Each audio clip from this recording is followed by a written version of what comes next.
Welcome everybody, welcome to final in the series of 10 Grape Escape destinations to wine for in 2021. And last one in the series is taking us to the Garden of England, Kent, which has been renamed recently the Wine Garden of England. So we're delighted to have with us from Visit Kent, Louisa Mungal. And from the Wine Garden of England, we have Sally with us. Murphy, right? Sally Murphy. Okay. Welcome. Thank you. Thank you for having us. Great to be here. Okay, so those of you who've watched in before, Nelson, I see there saying good morning from Brazil. Tricia, there from New York, been here before, so you know. If it's the first time you've watched one of these webinars, Grape Escape Destinations to Wine for in 2021, then you can have a look on the right there. You have a chat facility. You can say hello, where you're from. Delighted to see you. Urania there from Athens. I hope the snow's cleared up since we last spoke to you. And of course, more importantly, it's a place where you can post questions for either Louisa or Sally during the presentation or at the end. So they're from Newcastle. I wonder if they're making any wine there. Okay, as always then, we're going to start with a poll question. And as always, there's the answers in the presentation. And as always, there's a special prize for those of you who get the right answer. So here we go then. I'll start it now. And for those of you watching the replay who won't be seeing this, the question is, when was the oldest vineyard in Kent planted? Was it 1959, 1969, 1979, or 1989? So if you all vote now, I'll give you 20 seconds. So was it 1959, 1969, 1979, 1989? Of course, when it had champagne on a couple of weeks back, it's the 1st to the 4th century AD. So they were pretty old ones. So most people going for 1959, 45%, 9%, 1989. Could be any of those really. If you're not living in Kent.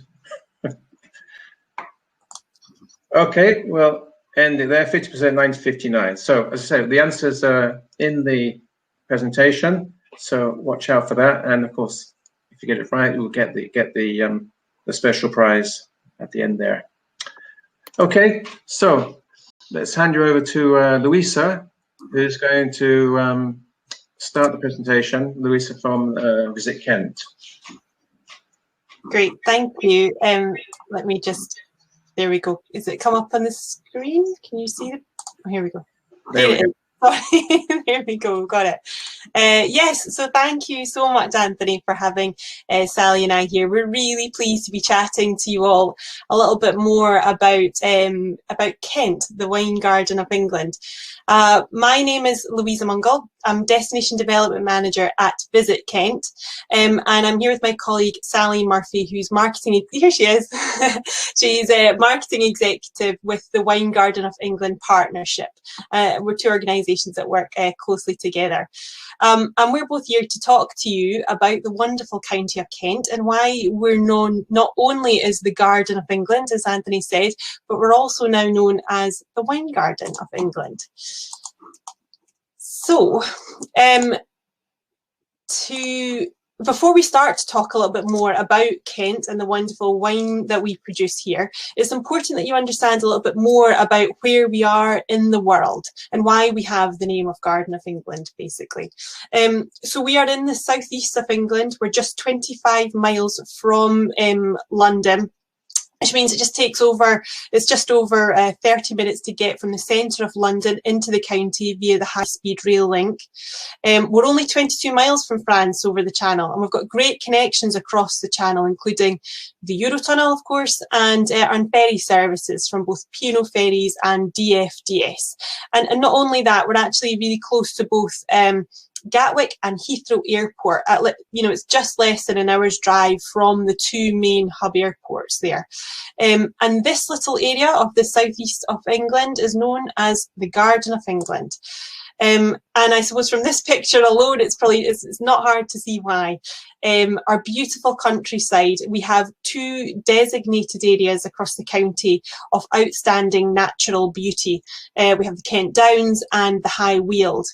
And we have more conservation areas in the county than any other across England. We have over 4,000 miles of footpaths spread out across the county, and it's perfect for our visitors to explore, whether walking or cycling. And we're very a popular destination for that kind of traveller. But most importantly, I think we have some of the warmest climates in the UK, and I think I should know because I grew up in Scotland, of course, in the north, and I now feel very lucky to live in an area where we have such lovely warm weather here in the county. So, sorry.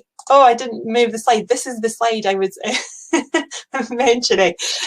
So not only do we have beautiful countryside scapes, in addition to this, we have incredible coastal areas, 350 miles of coastline, in fact. And it's excellent for things like water sports, surfing and kayaking. And in fact, our coastal destinations have inspired artists such as Picasso and Turner.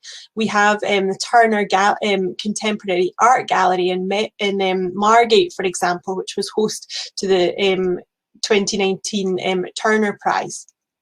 The White Cliffs of Dover, of course, are world famous, and it's this chalky land mixed with the warm climates and expansive countryside that means that we have the perfect landscape for growing vines, and why we're also known as the Wine Garden of England. And Sally, in a moment, will talk a bit more about how our landscapes create the wonderful wines that we have to offer.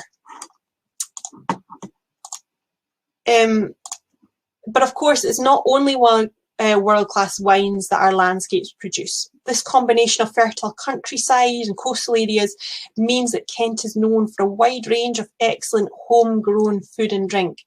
We're famous for, of course, Whitstable oysters, and we have a festival each summer to celebrate the amazing oysters that we have.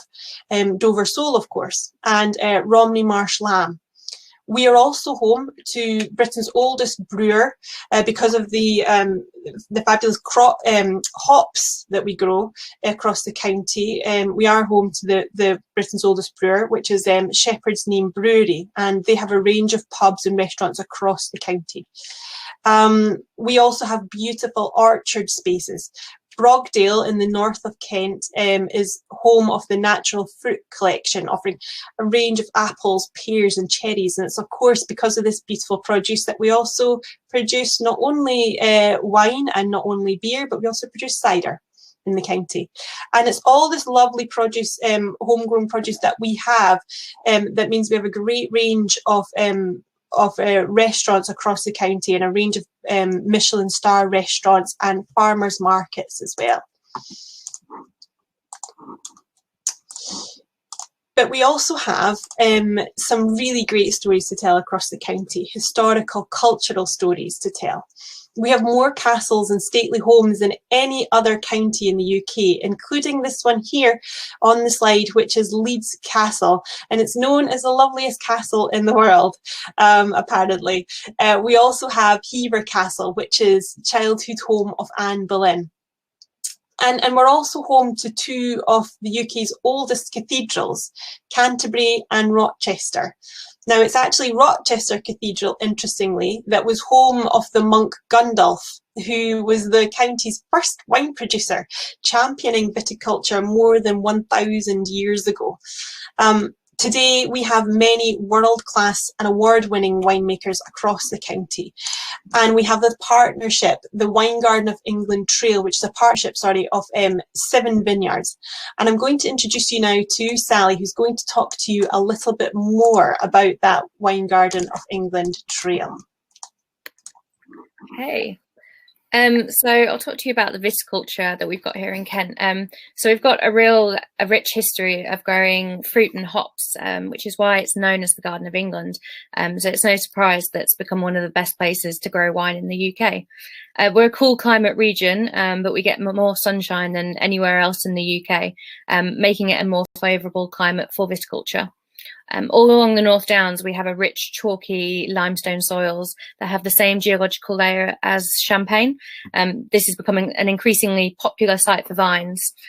Also, we've had quite a lot of interest from our neighbours in the Champagne area for this area. Vineyards tend to be on south-facing slopes for maximum sunlight exposure. They're usually around 60 to 100 metres above sea level. There are currently around 50 vineyards in Kent, and it's home to the UK's leading winery, which is Chapel Down, and it's also home to Kent's original commercial vineyard, Biddenden, which was established in 1969. Sorry, a little bit of history about winemaking. So England in general is still relatively young as a winemaking country. However, there is a rich history of winemaking in Kent that dates back to Roman times. However, the Roman writer Tacitus did write that the climate was objectionable. It's not really suitable for growing vines at that point. It was in Norman Britain that there was the firm evidence of that was recorded. It was in the Domesday Book with records from 1085, in which there were 42 definite locations for vineyards. These locations tended to mostly be in the south of England as well, where Kent is located. After Norman Britain, there was a strong decline in British viticulture for the next several hundred years. There are a few known vineyards that popped up in history through the 17th century, but the real revival didn't come until the 1950s. Throughout the world wars, whatever vineyards were left in England were completely eradicated and planted with other crops. But since the 1950s, we've gone from strength to strength. So a little bit about our grape varieties. The most popular grape varieties to be planted in the UK are Chardonnay, Pinot Noir and Pinot Meunier, and this makes up to 60% of all of our plantings. We've also got a lot of German developed crossings such as Bacchus, Ortega, Dornfelder, Schomburger, Seyval Blanc. This was because when lots of our vineyards were planted back in the 70s, our climate was a little bit cooler than it is today and more favourable to these varieties. Global warming has changed that, and now we're about 1 degree warmer, which has made all the difference. These German varieties, they're becoming less and less popular as many of our producers are favouring sparkling wine from the 3 traditional Champagne varieties. So the types of wine, English sparkling wine has become the sort of real hero of winemaking in Kent, with our wines now rivaling some of the best sparkling wines in the world. We make a great British classic method, sparkling wine which has undergone the 2 fermentations, with the average bottle taking about 5 years to produce. There's been much debate whether or not we need a different name, but English sparkling wine seems to have stuck. WineGB have offered us this classic method stamp of approval so that we can ensure the quality of our sparkling wines. Our white wines are becoming more and more popular, with outstanding examples of Chardonnay. With the warmer vintages come these lovely sort of light, buttery, creamy wines. Bacchus has become something of a signature variety for the UK. It creates these really aromatic, crisp and fresh white wines with real zippy acidity. And then we've got Ortega, which is another favourite with its fruity and crisp character as well, delivering some interesting sweeter styles of wine as well. In recent years, we've had increasingly warmer and longer summers, which has given us the ability to make some incredible still wines in a variety of styles. Being such a young wine region means there's plenty of room for experimentation, and we're seeing some really fabulous styles being produced. Things such as still white Pinot Meunier, sweet wines made from Schomburger, and our red wines, which are generally light and fruity, are gaining much more depth and complexity, and in the last couple of years have been really outstanding.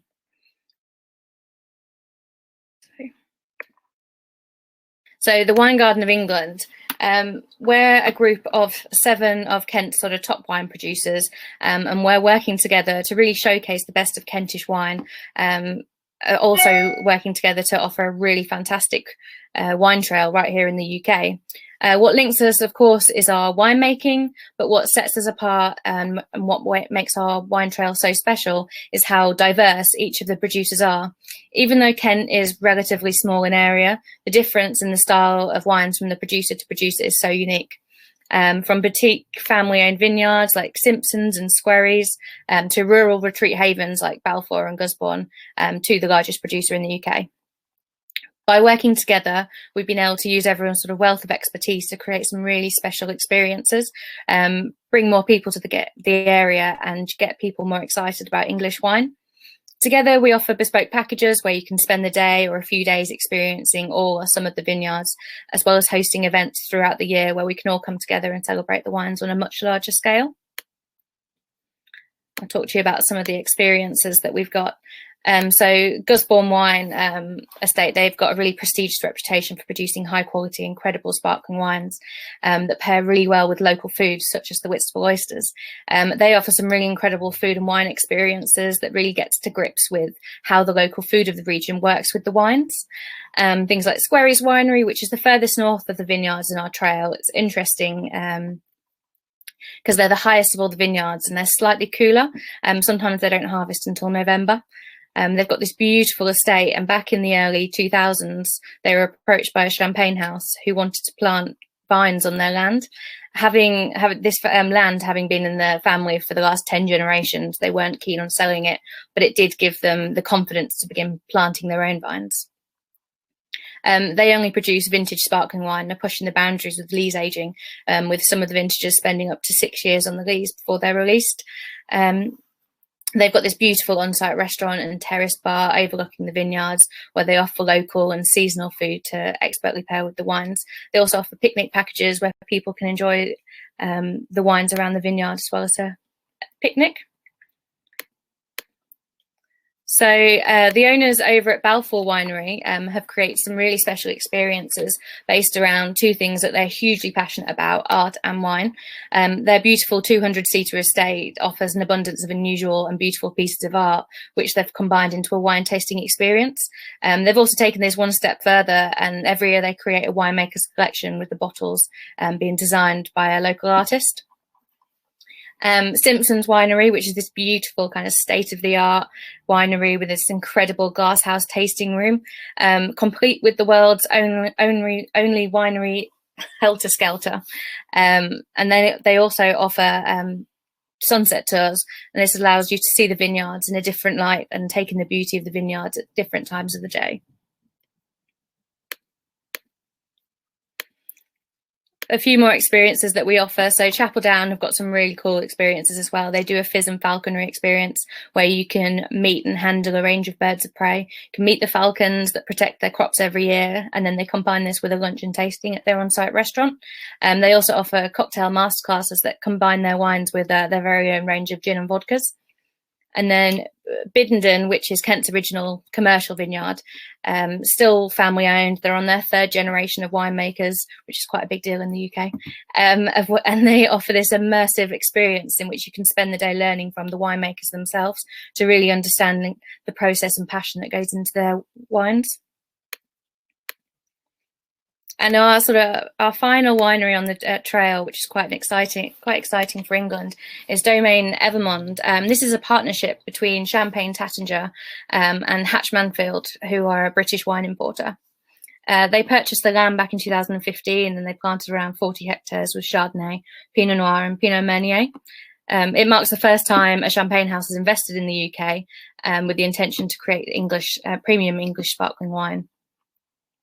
The name Domaine Evermond, it comes from Charles de Saint-Evermond, who was a Frenchman from the 17th century. He was the first true ambassador for champagne who fueled the popularity in England back in the late 1600s. So it's kind of an ode to him.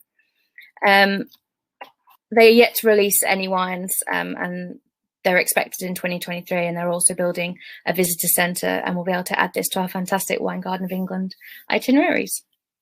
And I'll pass you back to Louisa. Hi, yes, thank you so much, Sally.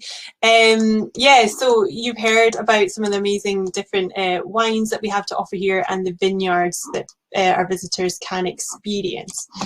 Let me just move along. There we go.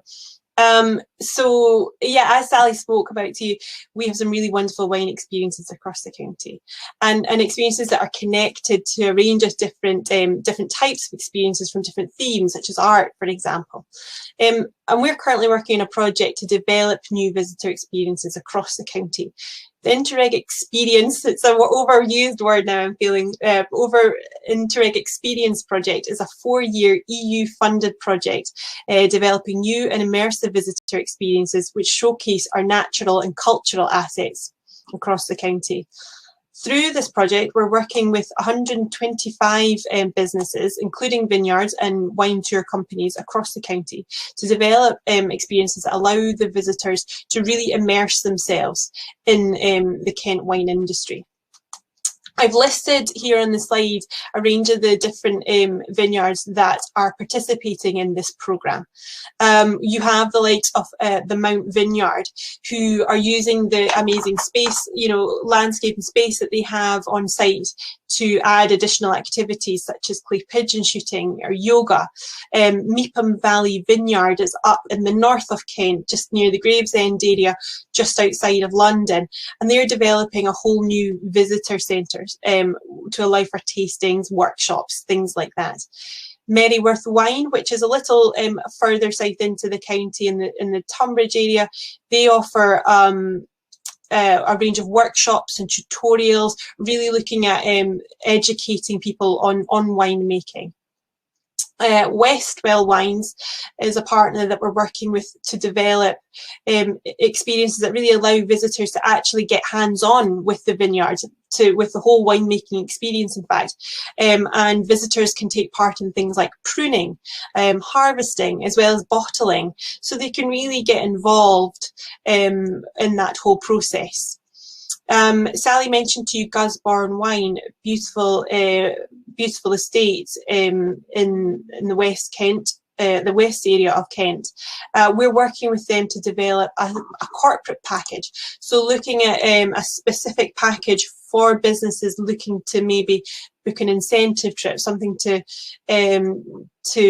treat their top clients, their team, for example. And Barnsole Vineyard is on the east coast of Kent, so just actually outside the Dover area. They're also developing a whole new tasting centre as well, where they can have, where they can really let visitors sample, taste, experience their wine as well. But it's not just the vineyards that we're working with to help sort of immerse people into this wine industry here. IWINETC is a wine bar in Dover. Now they're working with a local historian who offers these amazing walking tours of the local area, and he's taking visitors around the local Dover area and talking more about that local wine history, that local food and drink history that we have in the area. Of course, Dover, of course, being one of the main hubs for importing, exporting across the across the Channel, and of course the really strong military history connections around there, the connections with the war, food and drink throughout that whole experience, and so visitors can learn all about this wonderful food, drink history on this walking tour, and then go back to the wine bar to have a bespoke tasting experience of all the local wines, which is really quite a wonderful experience.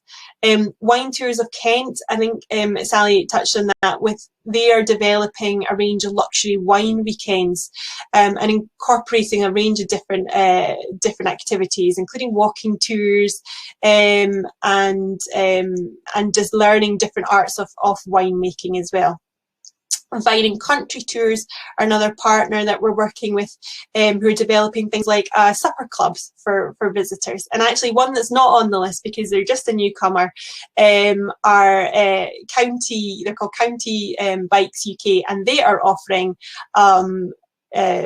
tours around local vineyards on bike, which I think is a lot of fun.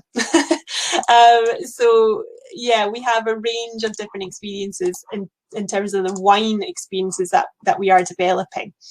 But But it's not just the wine themes that we're looking at. We're also, again, going back to all the, the things I mentioned in the first half of the presentation, looking to tell all those stories through new experiences.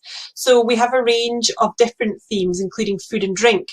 So we're developing some new packages that include things like foraging and coastal foraging specifically, actually using the local coastal landscapes to collect the natural produce, go back, cook it with your guests.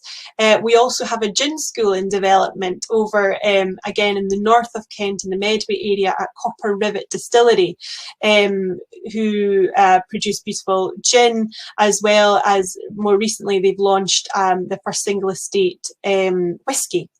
But they're working with visitors to be able to develop their own flavours of gin that they can take home and sample for themselves.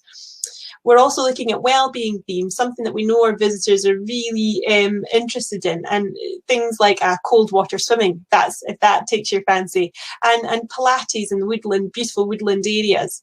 We're showcasing our beautiful landscapes through things like walking tours, but also stargazing experience as well. And we're also helping visitors to immerse themselves in the really great stories that we have to tell in terms of our cultural and creative offering through things like craft workshops, photography, art classes, all those kind of things.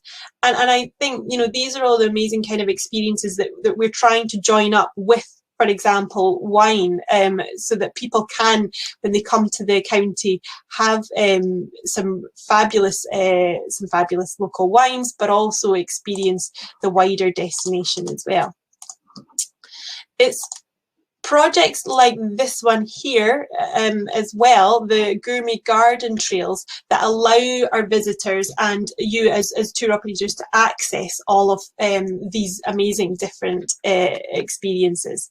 So the Gourmet Garden Trails project we developed with Visit Britain through the Discover England Fund. And it's helping visitors to enjoy the very best of gardens and food and drink from across rural England. So in Kent, we're not just working, it's not just about Kent, we're selling through this package, it's also allowing access to places like Essex, Hertfordshire, Cheshire, the Peak District and Derbyshire. But of course the best wine comes from Kent.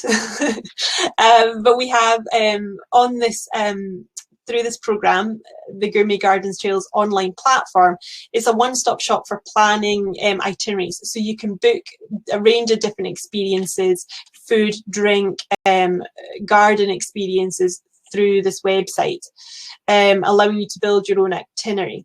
And we're working with Visit Britain to get all these experiences onto TXGB so that they're easy for you, the tour operators, to access from one location as well. And that really brings us to the end of our presentation. I hope that's given you a bit of a flavour of everything that we have to offer in Kent, the amazing wine that we produce. You're maybe some of you may not have known of England as being a wine region, but hopefully we've shown you why England, and particularly this little area of England, Kent, is the wine garden of England, and we do hope that we'll be able to see you and your visitors here in the county soon, when restrictions allow, of course.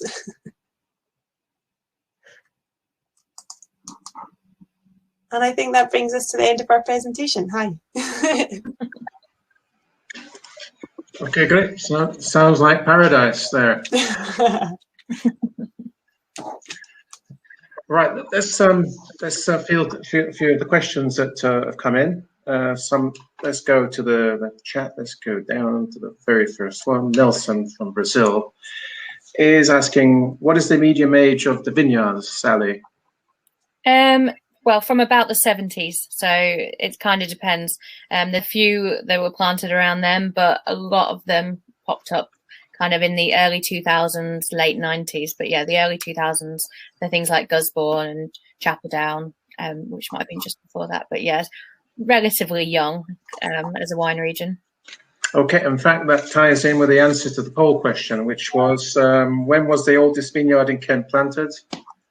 That was in fact 1969.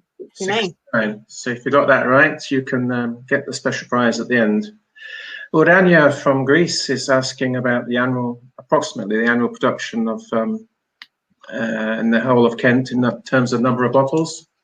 You know, I'm not totally sure for Kent, but however, so Chapel Down last year sold over 1 million bottles, and I think in 2019 we sold 5.5 million bottles in the whole of the UK. So still quite small in terms of wine regions around the world.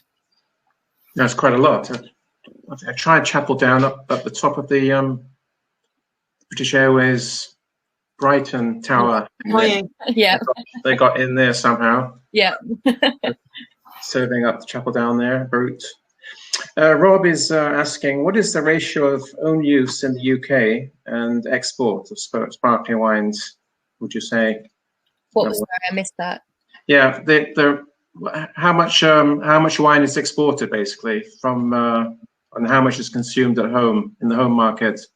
I think off the top of my head, I think it's a really small amount that's exported. It's like something like 5%. Like it's really, really tiny. And mostly it's drunk in England, and it goes to places like there's Hong Kong and stuff like that, and America quite like it. But yeah, it's very small quantities. I don't know about any other destination, but we've certainly seen a real growth over those last year in popularity and people just wanting, you know, we'd already started to see a real growth in our domestic market, but actually so many more people now looking for local Kentish wine, which has been great. Yes, on that note, somebody asking in private about the tourist breakdown. That's one for Louisa. In terms of people who visit Kent, where they're mostly coming from, first, second and third? Yeah, so mostly we have a domestic audience, a London, particularly strong London audience, but we actually see a lot coming from sort of what we say near Europe. So we see a lot of people coming from France, Germany, particularly. And again, I think because of our sort of our landscape and activities offering, we get a lot of visitors coming from those areas. Mm-hmm. And do the French comment that English is better than French? Oh, well, they're buying vineyards in England. Yeah. I don't think they've commented that yet, though. Right. Might be a good feedback question. Sanjeev, here we go. Oz Clarke thought that Oz Clarke is a well-known, if you don't know, is known wine critic in the UK. Oz Clarke thought that English winemakers sole focus on still wines. Oh, I'm reading that terribly. Oz Clarke thought that English winemakers sole focus on still wines to grow. Right. Whilst the trend seems to be sparkling wine to be sparkling, as perhaps we'll recognise. What do you think and why? Well, let me figure out the question. It's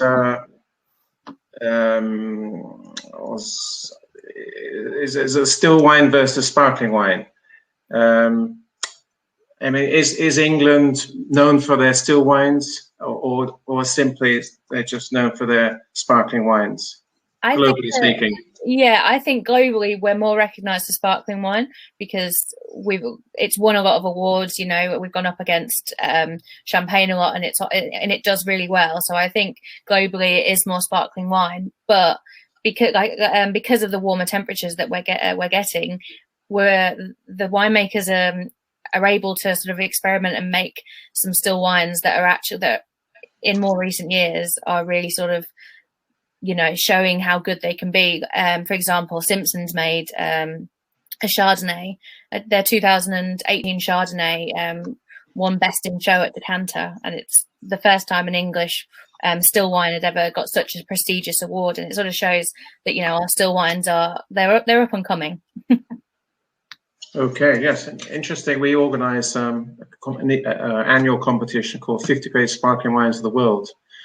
And 2021, there are 2 producers from the UK, sadly not from Kent, from Sussex, I think.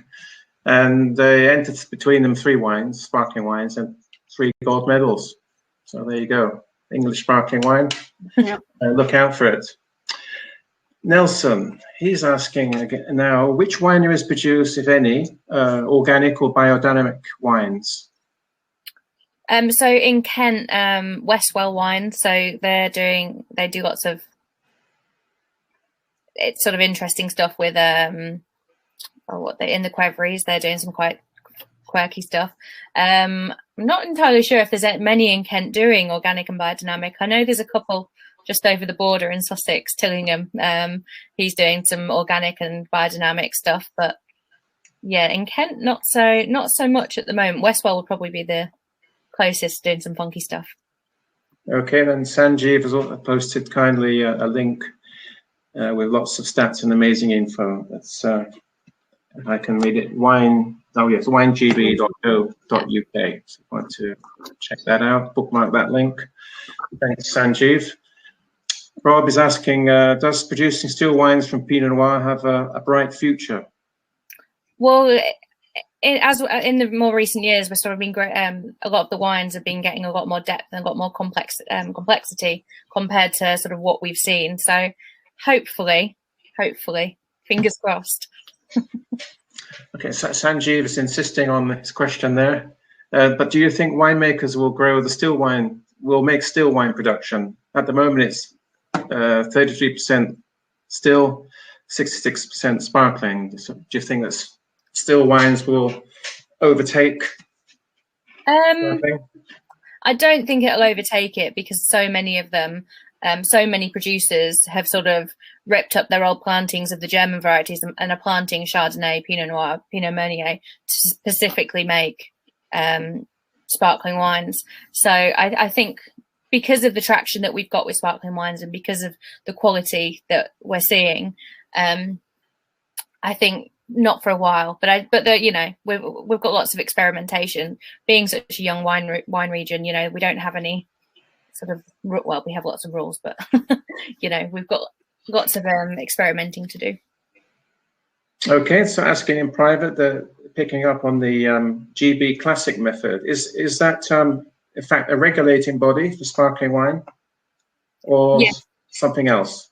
So WineGB, who are the sort of body for English wines, they've created this classic method. So it's kind of the stamp of approval. So it's the 2 fermentations, and it just means that we've sort of got a standard to a wine to make it to. So they, you know, there's obviously lots of rules and regulations to how long it needs to be made, what kind of grapes. So we've got sort of a standard for making our sparkling wines. So all the wineries in, say, the wine garden of Kent, they all got GB Classic method on their labels? Not yet, because it's a really new initiative. So it was released at the end of last year. That they've been really pushing this campaign. So in the future, yes, but not yet. Okay, there's just one more question I see there from picking up on Louisa's falcons there. Is that the falcons because there are some pests around, mice? Oh, yeah. Might be. There could be. Yeah, to stop other birds stealing their grapes. I see. Okay, right. So the birds are a definite pest in Kent. Yeah, yeah. Right. Because here in Spain we've got the wild boar are the pests. I think that's worse. And they know exactly when to pick them, when to eat them. They're just as the winemaker's going to pick them, they eat them. So they're kind of experts in viticulture in a way, the wild boar, jabalí in Spain. Okay, do you have any more questions there? People saying great sessions, thank you, brilliant, thank you. Great presentation. English Wine Week, 19th to 27th of June. Yeah. Saying. So is that kind of a fair event that you turn up and? So it's events all over the UK. So all the wineries. It's a week to celebrate English wine. But yeah, all of the wineries all over the UK put different events on, virtual potentially this year, or hopefully at the vineyards because it's. Okay, it's time for one more question, and it's picking up on the Louisa mentioned at the end there, gourmet garden trails. Yeah. It's just somebody wants clarification if that's beverage and food, or does it involve other kinds of? So all kinds of food and drink experiences. So it ranges from like the, you know, for example, wine tours, experiences with the wine producers, but as well as our breweries, gin, the gin distilleries, but also restaurants as well, markets, food markets. So it's a range of different food and drink experiences, but it's also incorporating our garden products. So we have, like, I think it's over 180 different gardens across the county that people can visit. So it's a range of different experiences that people can join up in one itinerary. Okay, so it gets Derbyshire, mostly beer, would it? Presumably. Yeah, I'm not so sure of their specific offering, but yeah, we are working on that program with other destinations across England. So yeah, you can book your itinerary that would include not just Kent but other areas as well. Okay, and finally, there on Sanjeev saying he's taking a small group to Gusbourne, wherever that is. Yeah, beautiful. That's in Kent. Yeah. Yes. Yeah. Okay. Good. So he hopes to be there with a group. So fantastic. Good to hear. Brilliant. So do contact Louisa or Sally, and they'll be delighted to give you assistance on planning any tours. Indeed, all of you watching this live edition or watching the replay, please contact them. The contact details are on the slide if you're watching the replay. And for those of you who got the poll question correct, let's just hand out your prize. Here we go. Which in fact is the presentation that Louisa and Sally gave for those beautiful photographs. So I'm sharing that now. So feel free to download and take that away. Even if you didn't get the question right, you're welcome to download it. Those of you watching the replay, of course, should contact either Louisa or Sally, and they'll be delighted to give you more information. So that's the end of the series. Thank you to Kent and the Wine Garden of England Incorporated. Thank you so much for having us. Yeah, thank you very much. It's been great. It's been very, very interesting. It's definitely somewhere I'd like to visit. I've never been to Kent, I don't think. Never know, strangely. So I hope to be there sometime in the future. I hope so. The near future. I know. Very soon. Okay, thank you. Just leaves me to say thank you to all the presenters over the last 5 weeks who've presented from Armenia, Bulgaria, Greece, Champagne, Italy's Umbria, Italy's Sicily, Croatia we've visited, and we've also had a look in and around Canada as a wine tourism destination. And we've finished with Kent, which has proven to be, for me, very eye-opening. It's a rich destination in terms of wine and culinary tourism. Sounds fantastic. So if you are planning wine tours and you've been to Italy, you've been to Spain, then get your customers to Kent, England. Thank you to all of you who've participated in the live sessions, and we wish you well, and we hope to see you at a future edition of the International Wine Tourism Conference, IWINETC, which we're hoping will happen at the end of October 2021. Destination to be announced. Thank you. Bye-bye, everybody. Bye-bye.